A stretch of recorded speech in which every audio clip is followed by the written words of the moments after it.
Lah orang-orang yang ngelihat setiap ganti mobil itu ganti pengemudi. Dikira ganti orang gitu. Dikira ganti orang. Lagi kan lonte gini-gini. Oh iya emang aku lonte. Gitu. Emang kamu freelance-nya apa sih? Dia aku cewek panggilan. Jadi kalau aku lagi ngesarkasin temanku, itu aku lebih ke iya aku tuh cewek panggilan. Loh kamu nggak lihat kalau aku update Sabtu Minggu pasti aku di hotel kan?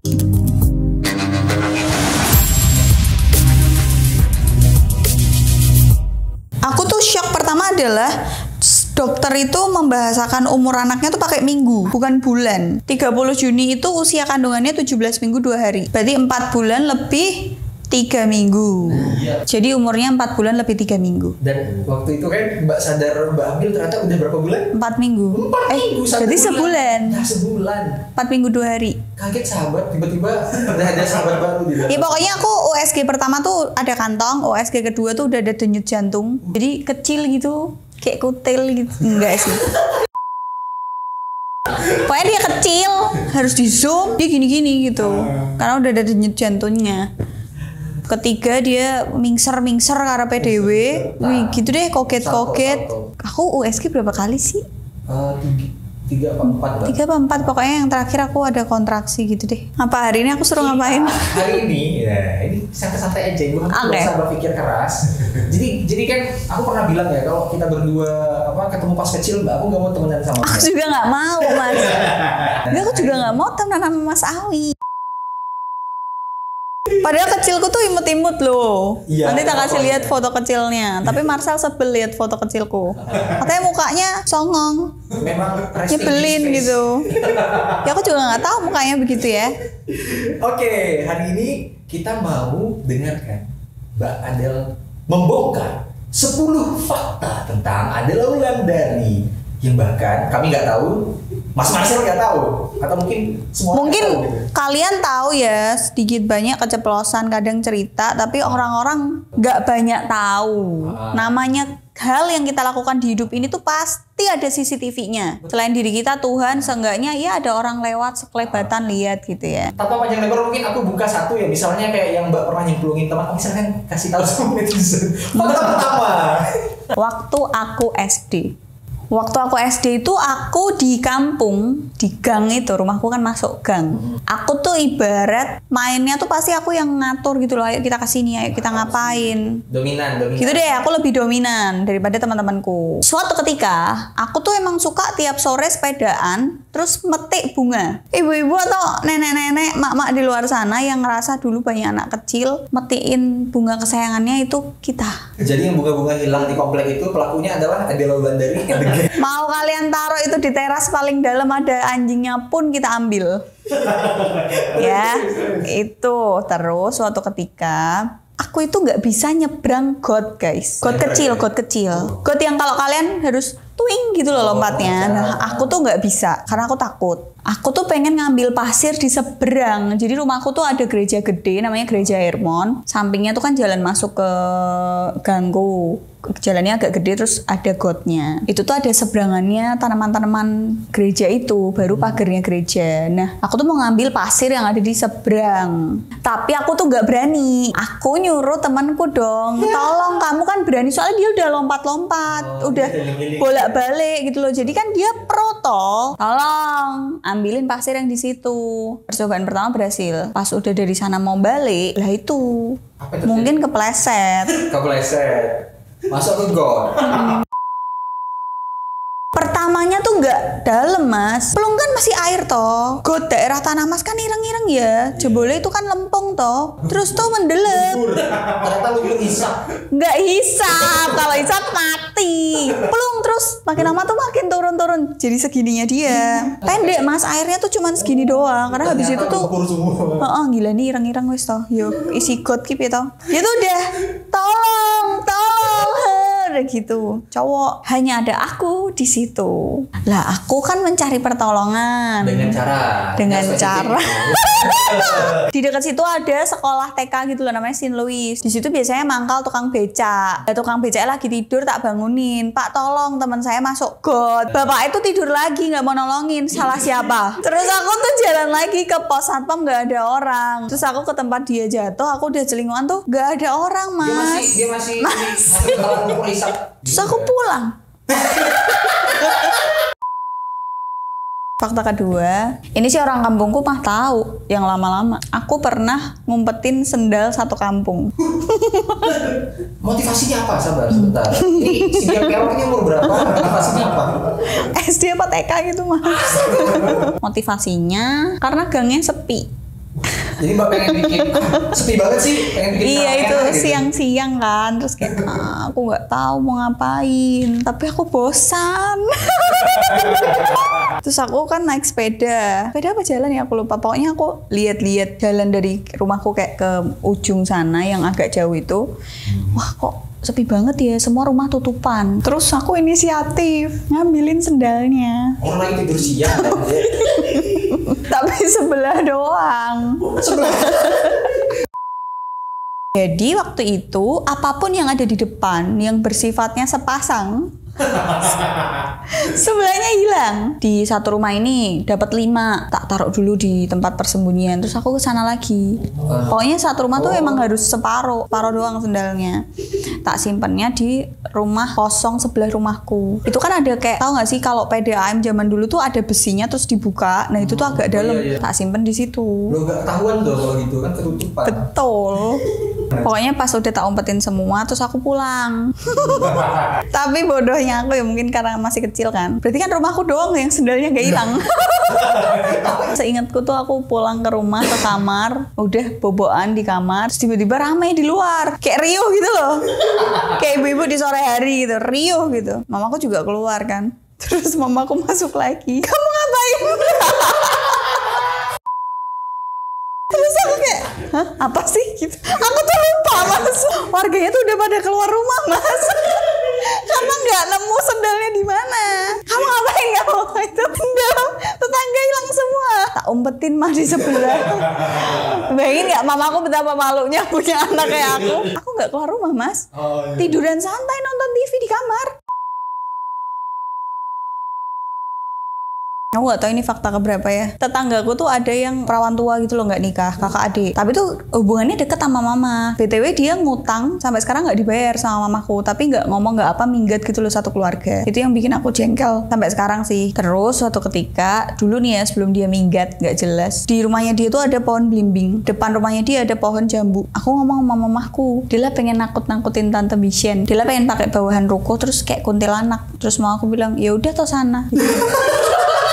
Ya udah Dela pinjem itu pensil make up. Aku nggak tahu itu pensil alis warna hitam sama putih sama merah buat di mata. Dulu rambutku tuh panjang selalu sepokong, tak depanin, tapi sebelum itu kan tak sininya tak itemin terus ininya tak pucetin terus tak kasih merah-merah gini. Kan di kaca ya aku mitem-mitemin gitu. Terus mama udah serem belum gitu. Terus mamaku gini, melotot dek, melotot gitu.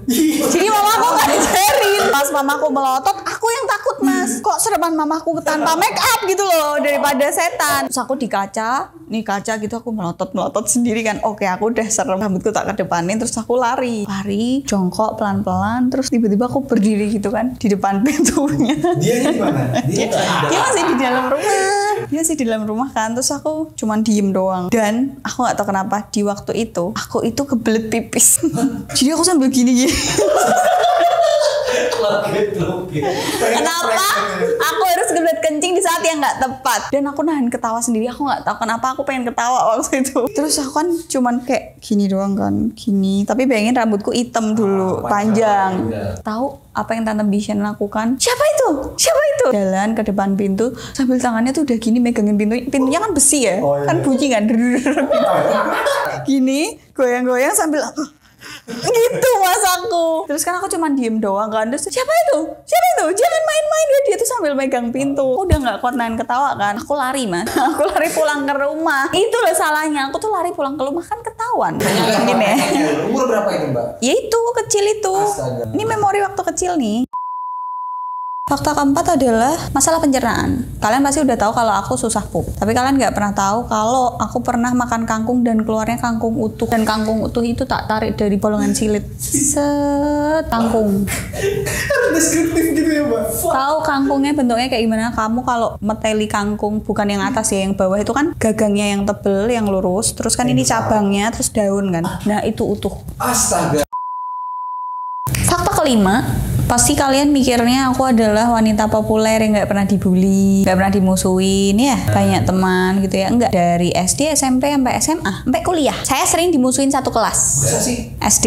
Nggak tahu kenapa, aku tuh tidak masuk ke dalam kumpulan-kumpulan geng-gengan. Karena pertama aku SD nggak pinter, aku males, rankingku selalu di bawah. Jadi aku kumpulnya sama orang-orang goblok aja, yang rankingnya di bawah itu. Tapi si cewek-cewek ini tuh dari SD udah centil. Nggak kemain dulu. Iya udah, aku naksir sama ini suka sama aku lah, yang gitu-gitu deh, cacat pokoknya. SMP, jadi aku kelas 1 tuh sering main sama temen yang nggak sekelas, jadi terus aku kayak nggak disukain gitu loh. Dan teman-temanku yang di kelasku tuh kayak nggak suka karena tuh lihat tuh Adel tuh kalau istirahat langsung pasti keluar kemana hilang. Kelas 2 aku dimusuhin karena aku ikut kayak geng gitu kan. Suatu ketika salah satu wanita yang ada di geng itu tuh pacaran dengan laki-laki yang ada di geng itu juga. Dan kalau boomingnya sekarang pap tetek dan lain-lain, ternyata dari aku SMP tuh udah ada. Terus aku lihat punyaku, anjing, dia kenapa kok bisa kayak gitu, bengkak gitu kan. Iya, soalnya dia udah mens. Teman-temanku tuh banyak SMP udah mens, sedangkan aku mensnya SMA, jadi aku nggak tahu. Dan mamaku nggak ngasih tahu juga. Jadi si cewek ini tuh aneh. Dia tuh foto ngirim ke pacarnya tapi ditunjukin temen-temennya yang cewek. Ngirim ke pacarnya tapi nunjukin ke temennya, ini loh aku habis foto gini, aku ngirim ini loh ke pacarku gitu. Termasuk ke Mbak? Termasuk ke aku.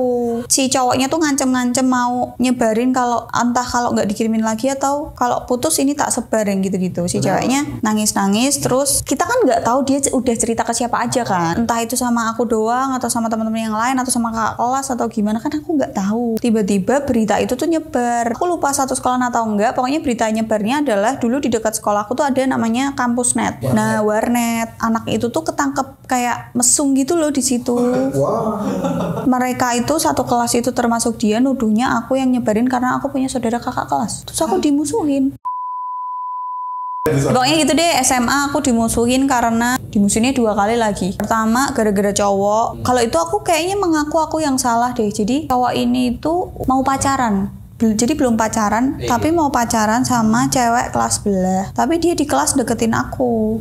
Karena aku dulu brengsek aja gitu ya. Jadi aku kan butuh ojek. Jadi ya udah dia kalau mau nganterin pulang tak iyain gitu. Terus akhirnya aku dimusuhin karena aku dicap cewek gatel.